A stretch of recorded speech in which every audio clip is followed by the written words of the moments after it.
قل امر ربی بالقسط واقیموا وجوہکم عند کل مسجد وادعوہ مخلصین لہ الدین کما بدأکم تعودون فریقا ہدی وفریقا حق علیہم الضلالہ انہم اتخذوا الشیاطین اولیاء من دون اللہ ویحسبون انہم مہتدون یا بنی آدم خذوا زینتکم عند کل مسجد وکلوا واشربوا ولا تسرفوا انہ لا يحب المسرفین قل من حرم زینة اللہ التي اخرج لعباده والطیبات من الرزق قل هي للذین آمنوا في الحیاة الدنیا خالصة یوم القیامة كذلك نفصل الآیات لقوم یعلمون۔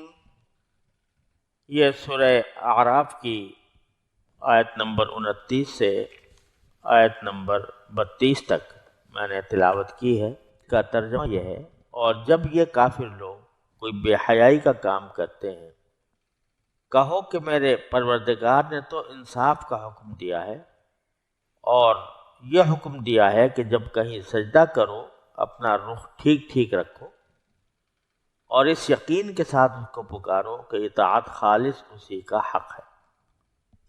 جس طرح اس نے تمہیں ابتدا میں پیدا کیا تھا اسی طرح تم دوبارہ پیدا ہوگے۔ تم میں سے ایک گروہ کو تو اللہ نے ہدایت تک پہنچا دیا ہے، اور ایک گروہ وہ ہے جس پر گمراہی مسلط ہو گئی ہے، کیونکہ ان لوگوں نے اللہ کے بجائے شیطانوں کو دوست بنا لیا ہے، اور سمجھ یہ رہے ہیں کہ وہ سیدھے راستے پر ہیں۔ اے آدم کے بیٹوں اور بیٹیوں، جب کبھی مسجد میں آؤ تو اپنی خوشنمائی کا سامان یعنی لباس جسم پر لے کر آؤ، اور کھاؤ پیو اور فضول خرچی مت کرو۔ یاد رکھو کہ اللہ فضول خرچ لوگوں کو پسند نہیں کرتا۔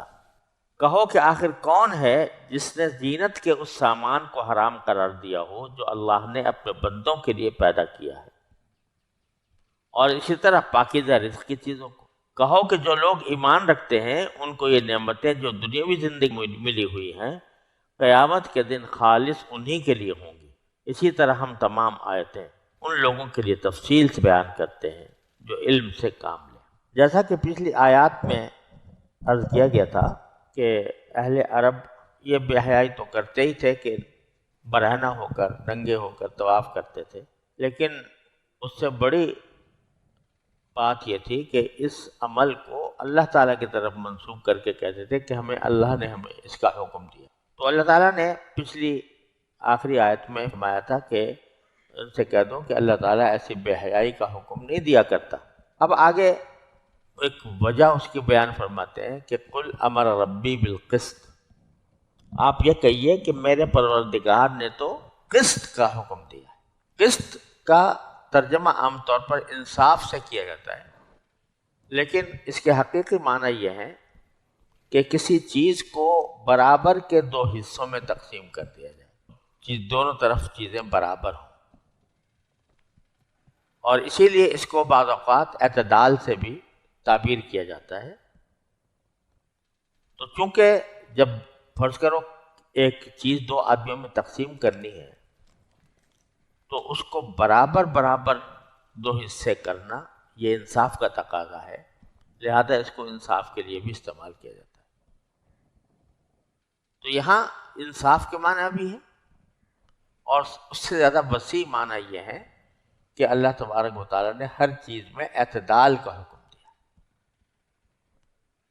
تو جس طرح کپڑوں کو ضرورت سے زیادہ پہننا، ایسے زیادہ خوشنما بنانا، اس میں رنگ آمیزیاں کرنا مردوں کے لیے پسندیدہ نہیں ہے، اسی طرح بالکل ننگے ہو جانا بھی پسندیدہ نہیں۔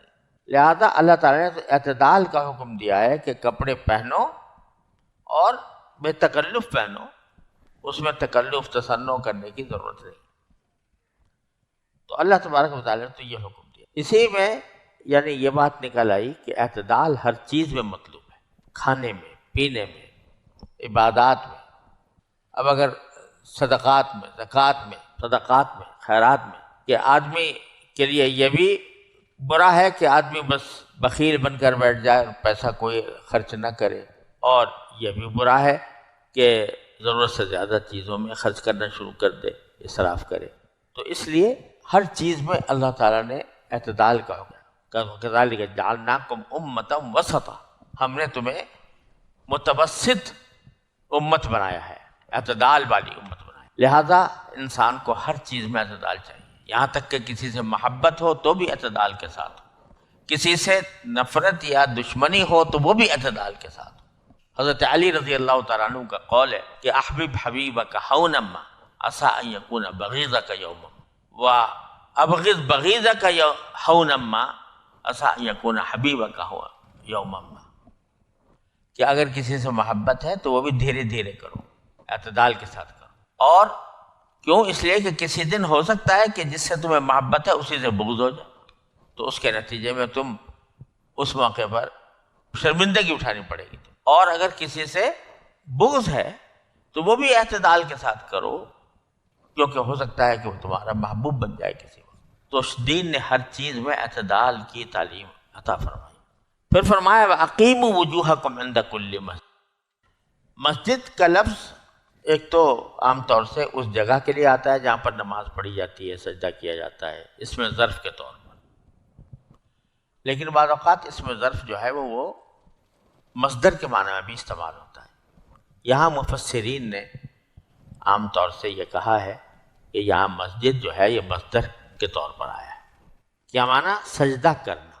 تو تم اپنے چہروں کا رخ سیدھا رکھو ہر سجدے کے وقت، یعنی جب سجدہ کر رہے ہو تو تمہاری توجہ اور تمہارا رخ اللہ کی طرف ہونا چاہیے۔ اب اس کے یہ معنی بھی ہے کہ قبلے کی طرف رکھو، لیکن اس سے زیادہ مفہوم یہ ہے کہ جس وقت تم اللہ تبارک و تعالیٰ کے بارگاہ میں سجدہ کر رہے ہو تو اس وقت اپنی توجہ کا رخ جو ہے وہ اللہ کی طرف رکھو۔ وجوہ جمع ہے وجہ کی، جس کے معنی ہے چہرہ۔ تم اپنے چہرے ہر سجدے کے موقع پر سیدھے رکھو۔ سیدھے رکھنے کے معنی یہ کہ ان کی توجہ اللہ جل جلالہ کی طرف رہے، بندگی کے احساس کے ساتھ رہے، تو اس سے خشوع کی طرف بھی اشارہ ہے۔ ایک کام تو یہ کرو۔ دوسرا وَادْعُوهُ مُخْلِصِينَ لَهُ الدِّينَ، اور اللہ تبارک و تعالیٰ سے اس طرح یقین کے ساتھ اس کو پکارو کہ اطاعت خالص اسی کا حق ہے۔ جب اس کو پکارو، دعا کرو، تو اس میں کوئی شرک کا شائبہ نہ ہونا چاہیے، بلکہ اللہ تبارک و تعالیٰ ہی سے مانگو، اور یہ سوچ کر مانگو کہ دینے والا صرف ایک ہی ہے، اسی سے دعا کی جا سکتی ہے، اسی کی عبادت کی جاتی ہے۔ لہذا کسی اور سے جا کے مانگنا، چاہے وہ کوئی پیغمبر ہو، چاہے وہ کوئی ولی ہو، ولی اللہ ہو، یا کوئی اور بھی ہو، تو اس کو اس کی عبادت کرنا یا اس سے مانگنا، دعا مانگنا کہ اے داتا بیٹا دے دے، اے داتا روزگار لگا دے، یہ سب شرک کے قبیل سے ہے۔ لہذا جب مانگو تو اخلاص کے ساتھ اللہ تبارک و تعالیٰ سے مانگو۔ وَادْعُوهُ مُخْلِصِينَ لَهُ الدِّينَ۔ پھر فرمایا کما بدأکم تعود۔ اس میں یہ پہلو بھی قابل توجہ ہے کہ ایک طرف فرمایا اقیموا وجوہکم عند کل مسجد، ہر سجدے کے وقت اپنے چہروں کو سیدھا رکھو اللہ کی طرف۔ یہ ظاہری خضوع ہے کہ اپنے بدن کو، اپنے جسم کو اللہ جل جلالہ کی طرف عاجزی کے ساتھ متوجہ کرو۔ اور وَادْعُوهُ مُخْلِصِينَ لَهُ الدِّينَ، یہ باطن کا کام ہے کہ دین کو خالص اللہ، اطاعت کو، عبادت کو خالصتاً اللہ کے لیے کرو۔ تو اس سے بعض حضرات مفسرین نے یہ فرمایا کہ اقیموا وجوہکم عند کل مسجد سے اشارہ ہے شریعت کی پابندی کی طرف، اور وَادْعُوهُ مُخْلِصِينَ لَهُ الدِّينَ سے اشارہ ہے طریقت کی پابندی۔ تو معلوم ہوا دونوں چیزیں لازم و ملزوم ہیں۔ اگر کوئی آدمی شریعت کو تو لے، طریقت کو بھول جائے، طریقت سے مراد ہے تزکیہ، احسان، اس کو بھول جائے تو وہ بھی ناتمام ہے۔ اور اگر کوئی شخص صرف تزکیہ احسان کو لے لے اور ظاہری عبادات کو چھوڑ دے، فرائض واجبات کو چھوڑ دے، تو وہ بھی زبردست نقصان ہے۔ اور پھر آگے فرمایا کما بدأکم تعودون، جس طرح تمہیں ابتدا میں اللہ تعالیٰ نے پیدا کیا تھا اسی طرح تم لوٹ کے جاؤ گے اس کے بعد۔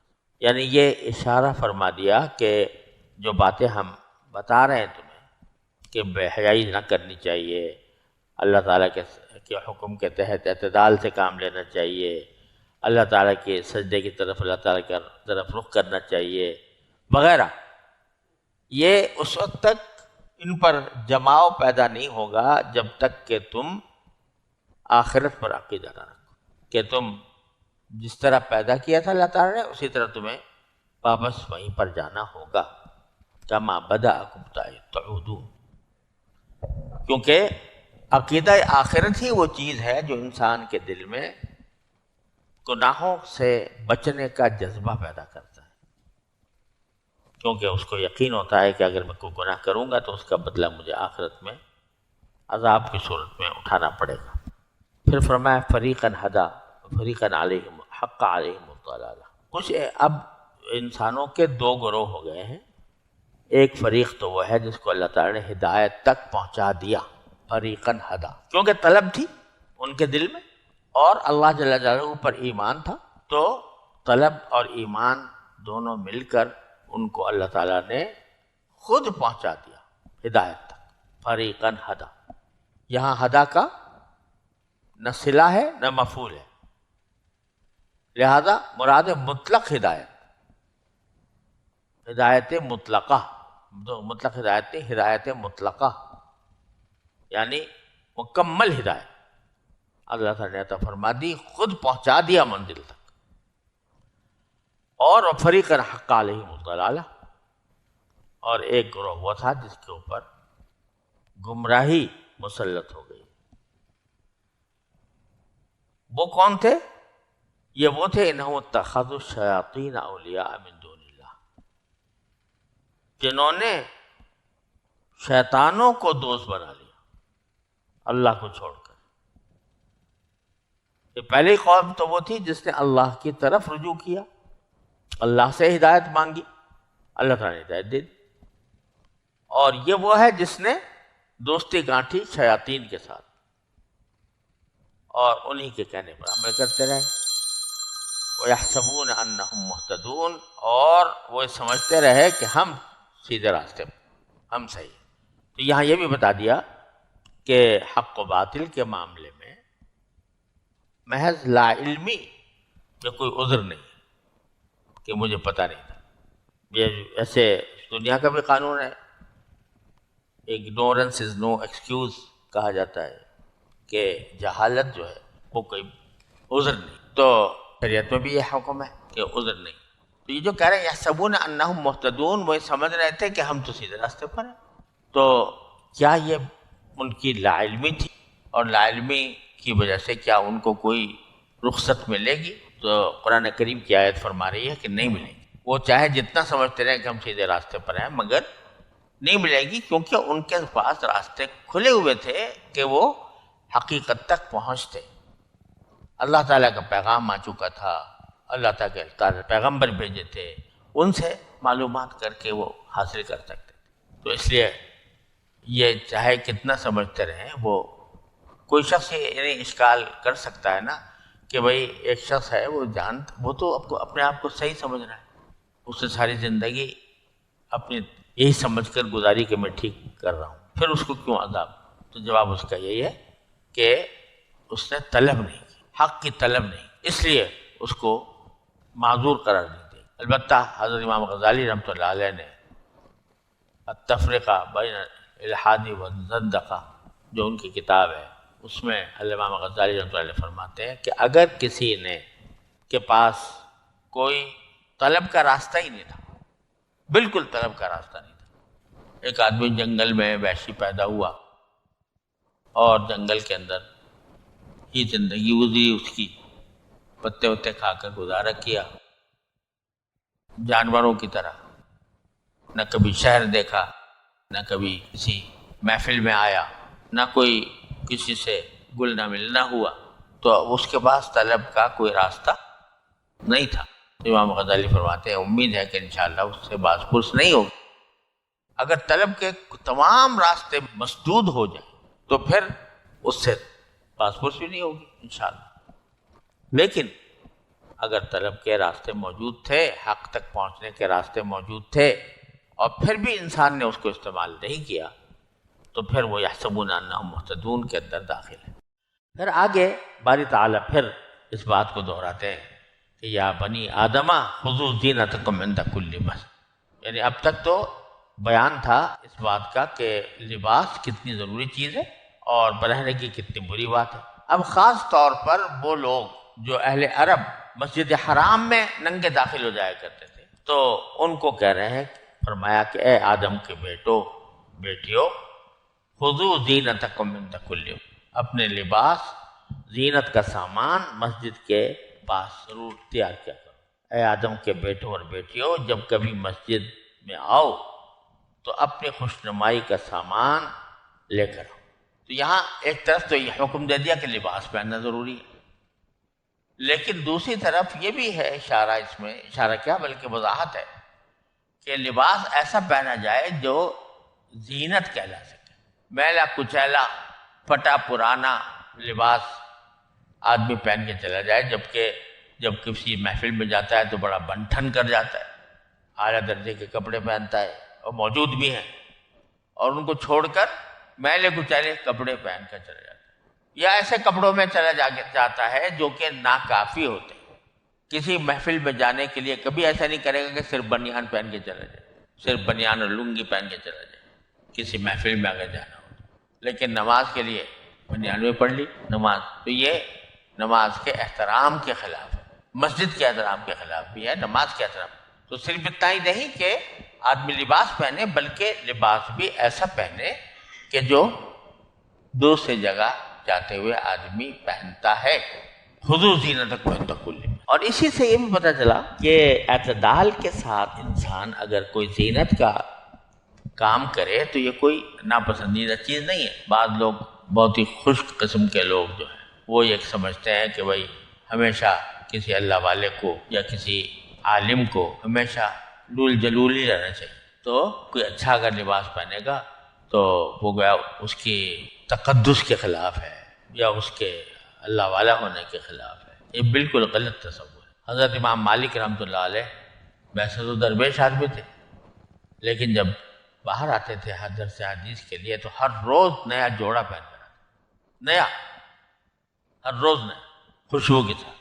تو اس لیے آتے تھے کہ حدیث کی عظمت، اور پھر مسجد حرام یعنی حرم نبوی میں درس دیتے تھے، تو حرم نبوی کا احترام اور ساتھ میں حدیث کا احترام۔ تو خذوا زینتکم عند کل مسجد، اچھا لباس پہنے، اور ساتھ ہی یہ بھی فرمایا وَكُلُوا وَاشْرَبُوا وَلَا تُسْرِفُوا، کھاؤ پیو اور فضول خرچی نہ کرو۔ اس کا تعلق یہ ہے ما قبل سے کہ جن لوگوں کا بھی پچھلے آیات میں ذکر آیا تھا، حمص یعنی وہ قبیلے جو بیت اللہ کے قریب رہتے تھے جیسے قریش، کنانہ وغیرہ، تو انہوں نے اپنے لیے کچھ خاص احکام بنا رکھے تھے۔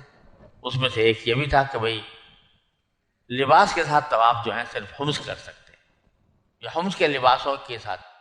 دوسرا ان کا معاملہ یہ تھا کہ چونکہ اپنے اوپر ایک تقدس کا لبادہ اوڑا ہوا تھا کہ ہم بیت اللہ کے محافظ ہیں، لہذا جب حج کا موسم آتا تھا تو ساری دنیا جو ہے وہ تو عرفات جاتی تھی، یہ مزدلفہ رہتے تھے، کہتے ہم حرم سے باہر نہیں نکلیں گے۔ اور ساتھ ہی انہوں نے اپنے اوپر کچھ پابندیاں عائد کر رکھی کہ ہم گوشت نہیں کھائیں گے، ہم حمص ہیں، ہم گوشت نہیں کھائیں، سارے عرب کھا سکتے ہیں، ہم نہیں کھائیں گے۔ اور دوسرا یہ کہ کھانے کی مقدار بہت کم کر دیتے تھے حج کے موسم۔ عام لوگ جتنا کھانا کھاتے تھے یہ اس سے آدھا کھاتے تھے، اپنے تقدس کا مزید اظہار کرنے کے لیے اپنے لیے کچھ خصوصی احکام قرار دے رکھے تھے۔ تو یہاں اللہ تبارک و تعالی نے جہاں ان کے برہنہ ہونے کا ذکر فرمایا، اہل عرب کی اس عادت کا کہ وہ برہنہ طواف کرتے تھے، وہاں ساتھ ہی حمص کے جو غلط طریقے تھے کہ وہ بعض چیزوں کو انہوں نے حرام کر لیا تھا اپنے اوپر، اس کے اوپر بھی تنقید فرمائی، اور یہ فرمایا کہ کھاؤ اور پیو لیکن اسراف سے یعنی فضول خرچی سے کام نہ لو۔ کیوں؟ انہ لا يحب المسرفین، یقین جانو کہ اللہ تبارک و تعالی اسراف کرنے والوں کو پسند نہیں کرتا۔ اب یہ ایسی ہدایت ہے، کلو واشربو، یہ صیغہ امر کا ہے، اور امر کا صیغہ یہ کام کرو، کھاؤ اور پیو، عام حالات میں امر جو ہے وہ وجوب کا، یعنی جب اللہ تعالیٰ کی طرف سے کوئی امر آئے، حکم آئے، تو اس کا مطلب ہے کہ اس کا کرنا فرض ہے۔ تو یہاں جو حکم دیا جا رہا ہے کھاؤ، یہ ایک لحاظ سے وجوب کا حکم ہے، واجب ہے۔ کیوں؟ اس لیے کہ اللہ تبارک و تعالیٰ نے جب ہمیں زندگی عطا فرمائی تو ہمارے نفس کا بھی کچھ حق کرا، ان لنفسک علیک حق، وہ حق یہ ہے کہ اس کو بھوکا نہ مار دیا جائے، لہذا کھانا فی الجملہ فرض ہے۔ اگر کوئی آدمی بھوکا رہے اور بھوک میں مر جائے، خودکشی کا مجرم ہو، لہذا اتنا کھانا جس سے کہ انسان اپنی جان قائم رکھ سکے، جس کے بغیر انسان کے مرنے کا خطرہ کبھی ہو، اتنا کھانا فرض ہے۔ اور اس کے بعد ابو کی جان تو بچ گئی 2 لقمے کھا کر، لیکن صرف اتنا ہی، اتنا تو فرض ادا ہو گیا، لیکن آگے پھر اباحت ہے کہ جتنا چاہو کھا لو، لیکن اس کھانے کی بھی ایک حد ہے، اور وہ حد یہ ہے کہ وہ اسراف تک نہ ہو۔ اب اسراف کس کو کہیں گے؟ یہ اپنے ہر آدمی کے لحاظ سے اس کا حالت مختلف ہوتی، تو بعض لوگ ایسے ہوتے ہیں کہ ان کے لیے 1 روٹی سے زیادہ اسراف ہے، اور بعض لوگ وہ ہوتے ہیں جن کے لیے 10 روٹیاں بھی کافی نہیں ہیں۔ تو طبیعت اور مزاج کا فرق ہوتا ہے، لیکن ایک اصول بزرگوں نے بیان فرمایا ہے، اگر اس پر عمل کر لیا جائے تو انشاءاللہ اسراف سے انشاءاللہ بچے گا۔ وہ اصول یہ ہے کہ جب بھی انسان کھانا کھانے بیٹھتا ہے تو ایک مرحلہ ضرور ایسا آتا ہے جہاں دل میں کشمکش ہوتی ہے، اور کھاؤں یا نہ کھاؤں، مزید کھاؤں یا نہ کھاؤں، ایک مرحلہ ایسا ضرور آتا ہے۔ تو بس بزرگوں نے کہا جب وہ مرحلہ آ جائے چھوڑ دو، اس وقت بس آگے بند کر دو، یہ ہے اعتدال۔ اور پھر بعد میں نے کسی ماہر طب کا بیان بھی دیکھا، اس کا کوئی مضمون میں نے پڑھا، تو اس نے بعین ہی یہ بات کہی کہ اگر انسان اپنی صحت کو برقرار رکھنا چاہتا ہے صحیح طریقے سے، تو اس کا ایک طریقہ یہ ہے کہ کھانے میں آدمی اس بات کا خیال کرے کہ جس مرحلے میں دل میں شک پیدا ہو جائے کہ آگے کھاؤں یا نہ کھاؤں، اس کو چھوڑ دو۔ یہ اسراف سے بچنے کا بہترین طریقہ ہے۔ اگر ہم امام غزالی رحمۃ اللہ علیہ کے زمانے کی بات کریں اور ان کی کتابیں پڑھیں، تو اس میں مجاہدے لکھے نا، قلت طعام، قلت منام الی آخری۔ تو قلت طعام کا جب انہوں نے بیان کیا ہے، اتنا کھائے، تو وہ اتنا ہے کہ سب ملا کر آج کوئی بڑے سے بڑا کھانے والا بھی شاید اتنا نہ کھا سکے جتنا انہوں نے کم سے کم بیان کیا۔ تو اس لیے ہر زمانے کے حالات مختلف ہوتے، تو بس یہ بہترین معیار یہ ہے کہ جب یہ کشمکش پیدا ہو جائے کہ اور مزید کھاؤں یا نہ کھاؤں، اس وقت انسان چھوڑ۔ تو یہ اسراف سے بچنے کا بھی بہترین طریقہ ہے۔ اور ساری بیماریوں کی جڑ یہ زیادہ کھانا ہے۔ پیٹ بھر سے زیادہ کھانا تو ویسے بھی گناہ ہے، باقاعدہ گناہ ہے، اور اگر پیٹ بھرنے کی حد تک کھائے تو ٹھیک ہے، جائز ہے، لیکن اچھا یہ ہے جو جس کو فرمایا لا تسرفو، وہ یہ کہ ایسے جگہ پر چھوڑ دو جہاں پر کہ انسان کے دل میں کشمکش پیدا ہو۔ کسی بھی طبیب سے پوچھ لو، اس سے بہتر علاج انسان کی صحت کا کچھ اور نہیں جو اللہ تعالیٰ نے بیان فرمایا۔ پھر آگے باری تعالیٰ نے فرمایا قل من حرم زینت اللہ التی اخرج لعبادہ، حضور اقدس صلی اللہ علیہ وسلم سے خطاب ہے کہ کہو ان سے کہ آخر کون ہے جس نے زینت کے اس سامان کو حرام قرار دیا ہو جو اللہ نے اپنے بندوں کے لیے پیدا کیا۔ اللہ تعالیٰ نے اپنے بندوں کے لیے صرف ضرورت ہی کے چیزیں پیدا نہیں کی ہیں، کوئی زینت کی چیزیں بھی پیدا کی۔ تو کون ہے جو اس کو حرام قرار دیا؟ بندوں کے لیے پیدا کی، اخرج لعبادی، یہ زینت کی چیزیں تمہارے لیے پیدا کی، تو صرف ضرورت کی چیزیں پیدا نہیں کی، ساتھ ساتھ زینت کی چیزیں بھی پیدا کی۔ کون ہے جو اس کو حرام قرار دے؟ تو معلوم ہوا کہ زینت بھی ایک مقاصد میں سے ہے۔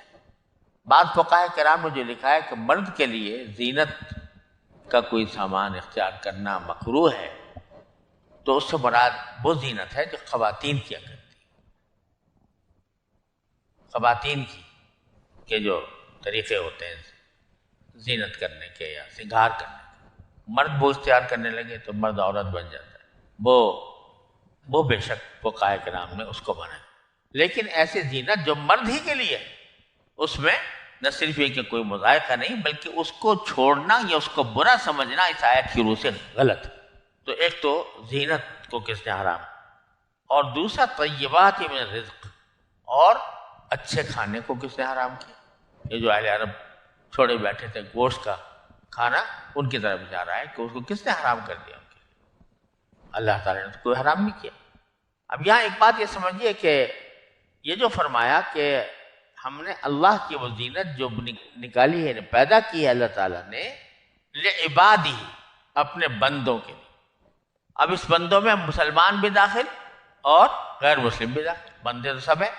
تو بتلایا یہ کہ دنیا میں ہم نے جتنی چیزیں تمہارے فائدے کے لیے پیدا کی ہیں وہ کھلی ہوئی ہیں، مسلمانوں کے لیے بھی غیر مسلموں کے لیے۔ ادیم زمیں سفرہ عام اوست، بری خان یغما سے دشمن سے دوست۔ یہ زمین کا جو دسترخوان ہے یہ عام دسترخوان ہے، اس پر سب کھا رہے ہیں۔ اس بری خان یغما سے دشمن سے دوست، اس دسترخوان کے اوپر کیا دشمن اور کیا دوست، سب کے لیے بچھا ہوا ہے، رزق سب کو مل رہا ہے۔ ان کو بھی مل رہا ہے جو اللہ تعالیٰ کے انکار کرتے ہیں، ان کو بھی مل رہا ہے جو توہین کرتے ہیں۔ لے جاؤ، اللہ تبارک و تعالیٰ نے سب کے لیے کر رکھا ہے، لعبادی، اپنے بندوں کے لیے، چاہے مسلمان ہو چاہے کافر ہو۔ لیکن آگے فرماتے ہیں قُلْ يَا لِلَّذِينَ آمَنُوا فِي الْحَيَاةِ الدُّنْيَا خَالِصَةً يَوْمَ الْقِيَامَةِ، لیکن قیامت کے دن جو لوگ ایمان رکھتے ہیں ان کو یہ نعمتیں جو دنیاوی زندگی میں ملی ہے قیامت کے دن خالص انہی کے لیے ہوں گی۔ یہاں تو کوئی تفریق نہیں ہے، مسلمان کو بھی مل رہا ہے، غیر مسلم کو بھی مل رہا ہے، لیکن آخرت میں یہ تخصیص ہو جائے گی کہ یہ ساری نعمتیں جو یہاں ملی ہوئی ہیں یہ صرف مسلمانوں کو ملیں گی، صرف ایمان لانے والوں کو ملیں گی، انہی کے لیے خالص ہوں گی، غیر مسلم اس میں شامل نہیں ہوں گے۔ قُلْ هِيَ لِلَّذِينَ آمَنُوا فِي الْحَيَاةِ الدُّنْيَا خَالِصَةً يَوْمَ الْقِيَامَةِ، یہ چیزیں ان لوگوں کے لیے جو ایمان لائے ہیں، دنیا میں یہ چیزیں ملی ہوئی ہے وہ خالصتاً انہی کے لیے ہوں گی قیامت کے دن۔ كَذَلِكَ نُفَصِّلُ الْآيَاتِ لِقَوْمٍ يَعْلَمُونَ، اور ہم اسی طرح تمام آیتیں ان لوگوں کے لیے تفصیل سے بیان کرتے ہیں جو علم سے کام لیں، علم سے کام لیں، یعنی علم تو حاصل ہے ان کو، اتنا علم حاصل ہے کہ جس سے راحت حق تک پہنچ سکے۔ یہ پتہ ہے آسمان ہے، یہ زمین ہے، ستارے ہیں، یہ دریا ہے، یہ پہاڑ ہے، یہ ہوائیں ہیں، یہ کہاں سے آ رہے ہیں، اتنا تو پتہ ہے، لیکن اس سے اگر کام لیں گے، علم سے کام لیں گے تو ہدایت کا راستہ مل جائے، اور ویسے ہی جان کے بیٹھے رہیں گے تو کچھ بھی نہیں ہو۔ اس لیے فرمایا كَذَلِكَ نُفَصِّلُ الْآيَاتِ لِقَوْمٍ يَعْلَمُونَ۔